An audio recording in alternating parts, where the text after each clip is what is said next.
साथियों, 17 सितंबर अभी आने में करीब 6 महीने देरी हैं, लेकिन अभी से ही आरएसएस और भाजपा के बीच में खींचतान जारी है कि अगला प्रधानमंत्री कौन बनेगा, योगी जी या अमित शाह।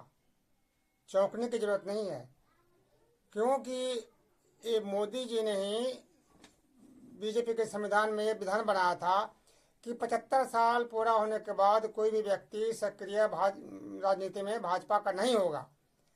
और 17 सितंबर 2025 को मोदी जी को 75 साल पूरे हो रहे हैं, तो उसकी अभी से ही खींचतान शुरू है कि उसके बाद प्रधानमंत्री कौन बनेगा, अमित शाह बनेंगे या योगी जी बनेंगे, मोदी जी इस्तीफा देंगे या नहीं देंगे, इसकी भी अंदरूनी चर्चा चल रही है।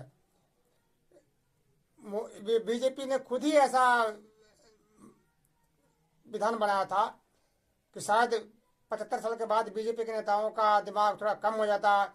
इसी नियम के तहत अडवाणी जी को प्रधानमंत्री बनने से रोक दिया गया था, जबकि अडवाणी जी ने अपने खून पसीना एक करके भाजपा को इस मुकाम तक पहुंचाया था। आपको याद होना चाहिए कि 1977 में भाजपा को लोकसभा में मात्र एक संसद सदस्य था। अपनी कड़ी मेहनत के बल पर अडवाणी जी ने पूरे देश का दौरा करके अब भाजपा को इस मुकाम तक पहुंचाया कि प्रधानमंत्री बनने लायक संसद आ गया।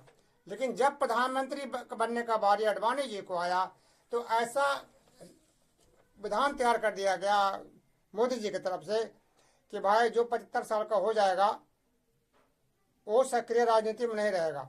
और उनको कहाँ भेज दिया गया, बीजेपी के मार्गदर्शन मंडल में भेज दिया गया। उसके बाद मुरली मनोहर जोशी का भी भेज दिया गया, जसवंत सिंह को भी उसी के तहत से उनको भेज दिया गया, हटा दिया गया। सुमित्रा महाजन को भी 75 साल पूरा होने के बाद उनको चुनाव में टिकट नहीं दिया गया।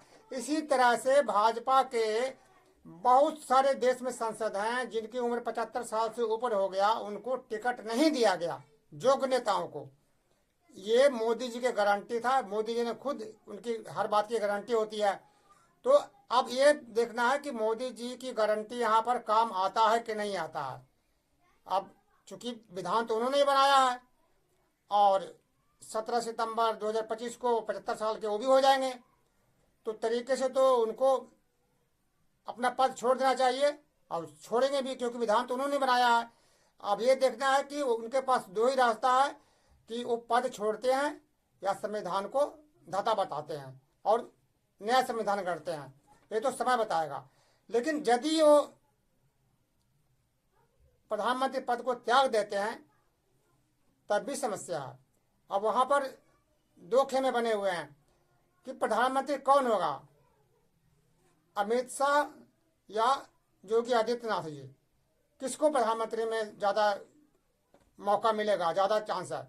तो इसके लिए 2024 में लोकसभा का चुनाव जो हुआ था, चुनाव से पहले ही भाजपा के केंद्रीय नेतृत्व ने योगी जी के पास गया था और उनको ऑफर दिया था कि आपको दिल्ली में बड़ा पद दिया जा रहा है ताकि योगी जी को वहां से यूपी के मुख्यमंत्री पद से हटाया जा सके और दिल्ली में उनको सीट दिया जा सके।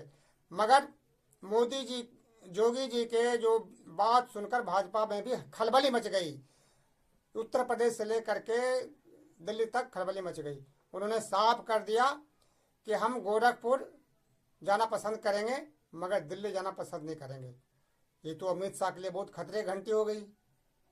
यानी उन्होंने साफ कह दिया कि यदि हम तो चल जाएंगे गोरखपुर, अपने मठ में चल जाएंगे, उसके बाद भाजपा का क्या स्थिति होता है, दो फड़ होता है या क्या होता है, वो केंद्रीय नेतृत्व जाने। उन्होंने साफ और स्पष्ट रूप से ये बात भाजपा को चेता दिया था। तो इसलिए समस्या यहाँ पर बनी हुई है कि यदि मोदी जी पद से हटते हैं तो प्रधानमंत्री का दावेदार कौन होगा, योगी जी या अमित शाह। जहां तक बात रही संघ की, तो संघ भी संघ की भी अब उतना नहीं चल रहा है, जितना पहले चलता था संघ को भी अब उतना नहीं चल रहा है। खुद भाजपा नेताओं का ही कहना है कि पहले हमारी स्थिति कमजोर था, हम सक्षम नहीं थे, इसलिए हमें आरएसएस का सहारा लेना पड़ता था, लेकिन अब हम बहुत सक्षम हो गए हैं, तो उनको अब उतने सहारे की जरूरत नहीं है। बहुत से काम में आरएसएस का उतनी पुश नहीं हो रहा है। अब अभी देख लीजिए, भाजपा का जो अध्यक्ष जो जेपी नड्डा हैं, उनको बनना है, उनको कुछ दिन के लिए और कार्यकाल बढ़ा दिया गया है कि इनको आपस में सहमति नहीं बन रही है आरएसएस में और भाजपा में कि आखिर कौन अध्यक्ष बने। इसकी नाराजगी का एक बहुत बड़ा कारण और भी है, आपको सबूत मैं दिखा रहा हूं कि इनके अंदर में अंदरूनी भाजपा में और जोगी जी में और अमित शाह में क्या चल रहा है। जब दिल्ली का चुनाव था तो योगी आदित्यनाथ धुआंधार प्रचार करने के लिए दिल्ली आए थे, लेकिन जब शपथ ग्रहण समारोह हुआ तो रेखा गुप्ता के शपथ ग्रहण समारोह में योगी जी नहीं आए। तो आए नहीं या उन्हें बुलाया नहीं गया, क्या हुआ ये इनकी अंदरूनी मामला है, लेकिन योगी जी नहीं आए। जो व्यक्ति चुनाव में इतना जोर शोर से हिस्सा ले सकता है और शपथ ग्रहण समारोह में जबकि पूरे भाजपा के मुख्यमंत्री को निमंत्रण दिया गया था और योगी जी ना आए, तो सोचना तो पड़ेगा कि आखिर क्या इसके पीछे क्या चल रहा है। ये समस्या तो है इनके अंदरूनी। वो बात अलग है कि ऊपर ना आए, लेकिन ऊपर तो आ ही रहा है, क्योंकि योगी जी ने साफ और स्पष्ट कर दिया है कि वो दिल्ली जाना पसंद नहीं करेंगे। मतलब दिल्ली जाने के मतलब केंद्रीय नेतृत्व में प्रधानमंत्री की ख्वाहिश तो उनको है ही है, लेकिन और नेताओं के लिए मंत्रालय के लिए वो से बजाय वो यूपी का मुख्यमंत्री ही बनना चाहते हैं, बने रहना चाहते हैं। किसी दूसरे व्यक्ति को यूपी का मुख्यमंत्री के रूप में देखना नहीं चाहते हैं जब तक कि वो यूपी का मुख्यमंत्री हैं। इनकी ऐसी मंशा है और जनता भी यूपी का ही चाह रही है। तो सवाल यह है कि आगे क्या होगा। दूसरी बात कि जो आरएसएस है वो भी मोदी अमित शाह के बजाय योगी जी को ज़्यादा वो समझता है। इन नेताओं का मानना है कि अमित शाह और योगी जी दोनों व्यवसायिक ज़्यादा हैं, हिंदुवादी कम। यानी उन्होंने हिंदुत्व का ढोंग करके हिंदुत्व को कमजोर कर रहा है, जबकि योगी जी के उनका आरएसएस का संबंध ज़्यादा निकट है। तो समस्या यहाँ पर भी आ रहा है कि अगला प्रधानमंत्री, पहली बात तो यह है कि प्रधानमंत्री इस्तीफा देते हैं, उनकी बात की गारंटी है, जो कि मोदी जी कहते हैं, हर बातें बोलते हैं, ये मोदी की गारंटी है। अब ये देखना है कि सितंबर में मोदी जी की गारंटी होती है या गारंटी फेल होता है, और यदि गारंटी होता है तो अगला मुख्यमंत्री प्रधानमंत्री कौन बनेगा वो भी एक समस्या है। संघ भी इसके लिए हाथ पांव और आरएसएस भी इनमें अंदरूनी खींचतान चल रहा है, और आगे क्या होता है वो सामने आएगा। लेकिन जितना हमारी समझ है आरएसएस भाजपा के अमित शाह और मोदी जी से ज़्यादा योगी जी को पसंद करेंगे। बाकी आप लोग को क्या विचार है इस पे आप लोग जरूर अपना कमेंट्स करिए और बताइए, और यदि वीडियो अच्छा लगे तो इसको आप आगे बढ़ाइए, जरूर बढ़ाइए। ये जो बताया गया है ये बिल्कुल सच है, इसमें कोई वो नहीं है कि इनमें अंदरूनी खींचतान चल रहा है और आगे मोदी जी इस्तीफा देते हैं या अपने संविधान को पलट देते हैं।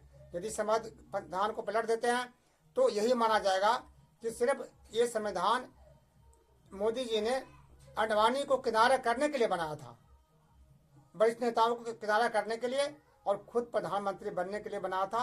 बाकी आप लोगों का क्या विचार है आप कमेंट्स में जरूर बताइए। हम किसी का ना तो विरोध करते हैं न ही समर्थन करते हैं, मगर जो सच्चाई है उसके ऊपर आप लोग अपना विचार दीजिए। और वीडियो यदि आपको अच्छा लगता है तो इसको आगे बढ़ाइए, और नहीं सब्सक्राइब किया है पहली बार देख रहे हैं तो सब्सक्राइब भी करिए। दोस्तों जय हिंद।